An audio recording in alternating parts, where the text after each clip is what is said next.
pleasure to know you've been able to join us. What, where, when, and how. And when we do, we are always conscious that in asking that much, we should think of keeping the society safe and finding workable and sustainable solutions. Today won't be any different. That's right.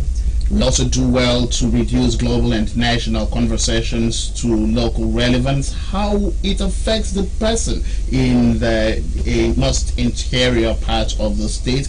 We have peace here. We have a government that is committed to socio-economic development of the state. We also have a citizenry, a huge chunk of the populace that's committed to active work and productivity. So on Centerpoint M45, we find a way of bringing all of this to the center to ensure that it finds expression in our everyday living. Today, like I said earlier, we would attempt that. That's right. And I'm with you out there. It's exciting to know you're there, because without you on the other side of the divide, we wouldn't be here. Remember, you can join us on our Facebook page, www.facebook.com/AKBC Radio and TV.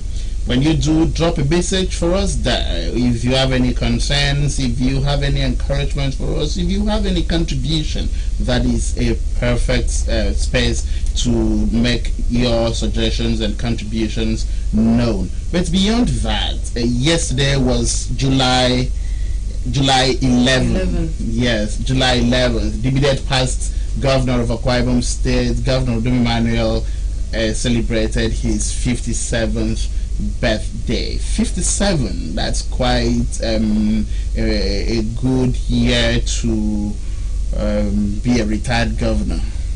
Of course. Happy birthday to His Excellency. Wish him more beautiful, more remarkable, more enjoyable years. Yes, His Excellency, it's interesting to recall that it's just less than 2 months you exited the saddle, and there's still so much Akwa Ibom people who would want to remember you for the industrialization you brought to bear as governor, right, the infrastructural renaissance, and especially I would want to recall that it was this governor that told Akwa Ibom people when he reported for duty in 2015 that he has come to build economically viable roads. We saw him build roads that connected markets, city centers, communities, and the likes. We saw him deepen rural development. We saw him most of all project a political culture that sought to give women a good standing. So right, so much Mr. Dum Emmanuel would be remembered for. But today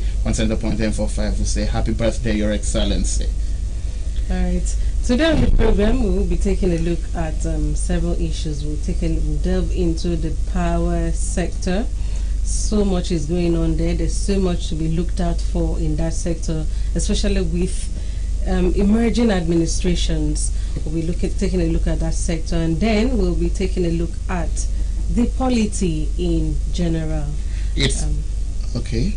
It's possible you're watching us with your handheld devices because there's no light where you are. Yes, power has is almost taking its lowest ebb, has actually taken its lowest ebb in the last 1 month. There is barely a conversation that holds without the inclusion of power and its declining fortune. So I hope that today we'll be able to look at why it has become naughtier than it ever was. Remember time there was when we used to think, when people referred to NEPA, then the National Electricity Power Authority, as never expect power always. I think it avails more now than it ever did. So we'll look at what Akwa Ibom State as a front is doing and how what promise this whatever interventions holds for the future. That's remembering that in Governor Umaino's first 1 month in office, we saw him visit the Ibom power plant, and it looks to me like every time the governor steps into a space, he does not do that for the fun of it. So we'll be probing how much and how far with that visit. And what Akwa people should look forward to. Yes. That's the outlook of the program. Want to urge you to stay with us. It promises to be informative, exciting. You will enjoy the very best from the Ultimate in TV Broadcasting. Do stay. Stay with us, even if you don't want to.